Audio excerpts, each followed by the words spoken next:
the defenseman you acquired.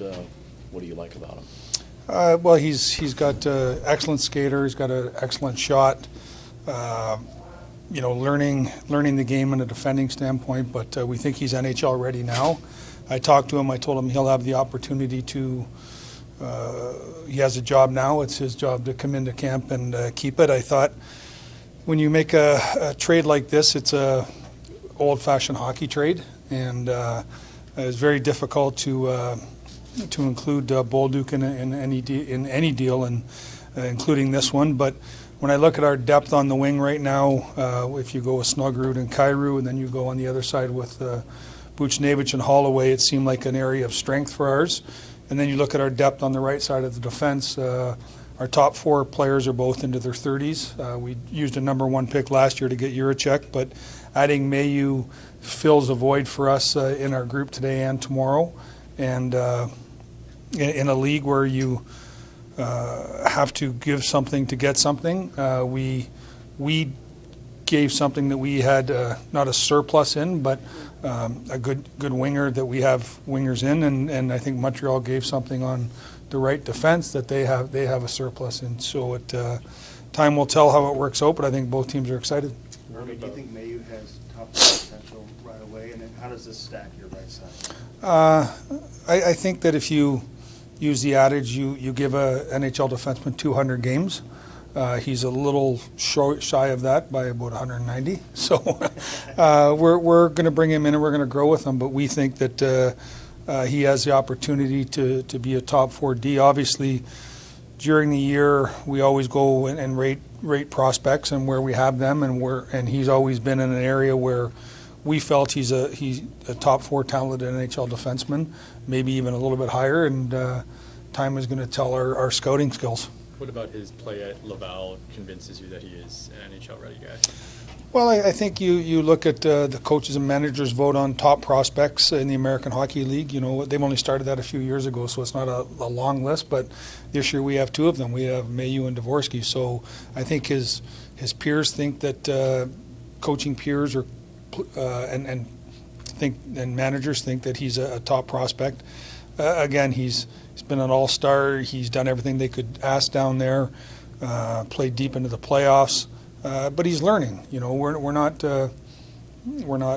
over-evaluating him or pushing him too far. But we think he has a chance to be a solid top 4 defenseman for a number of years, and we get to start the process now. Was he on your radar at all in that 21 draft? Well, obviously, his draft year, he was dealing with things off ice, and there was a request by the player not to be drafted, and so we didn't take him with our pick, and then Montreal did. So it's a difficult situation. He's a young man, and he made a mistake.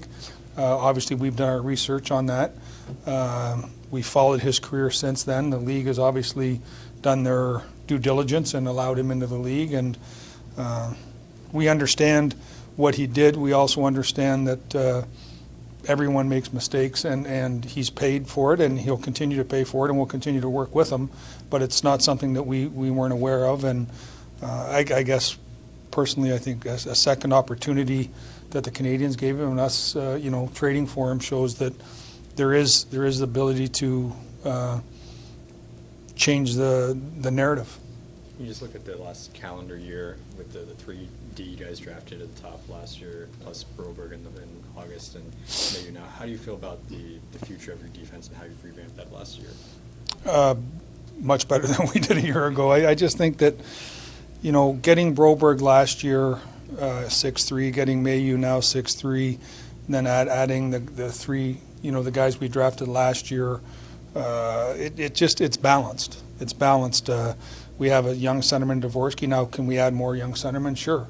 Can we add another young goalie? Sure. But it's not, that doesn't happen overnight, and I think we've been able to revamp the outlook of our D from a year ago to today, just with the additions of Broberg and Mailloux, and we'll continue to see how we can improve our team. I know how you touched on how difficult it is to trade.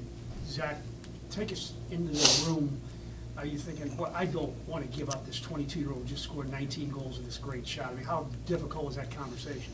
Yeah, we went back and forth, and the question was, okay, well, where's our surplus? Where are we the deepest? It was on the wing, and if we don't get involved in something like this, when's the next player like this going to be available? And again, Montreal has done a nice job. They made a great trade for Dobson.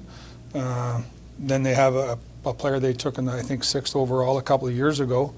There's only so much ice time, and we were able to take a player that we have very, very high expectations for in Bolduc and respect for, and turn that into a defenseman in the same way. And what I said to Tony Feltrin, who's our head amateur scout, when this was done, and it's like you're trading a child, when those guys spend that much time. But we can't do this trade unless they do their job. If we didn't have Snuggerud, if we didn't have Bolduc, if we didn't have Neighbors, then if you're not hitting on those picks, you're not involved in trades like this. So it's a bittersweet day because of having to trade Zack, how he's growing with us, how we drafted him. He's been at these camps that we're at right now. We've watched him grow. He went to the American League. He came up here, and then he's played really good hockey. I think he's going to do great in Montreal, and I don't want to speak for him. I hope that going home, lessens the blow a bit.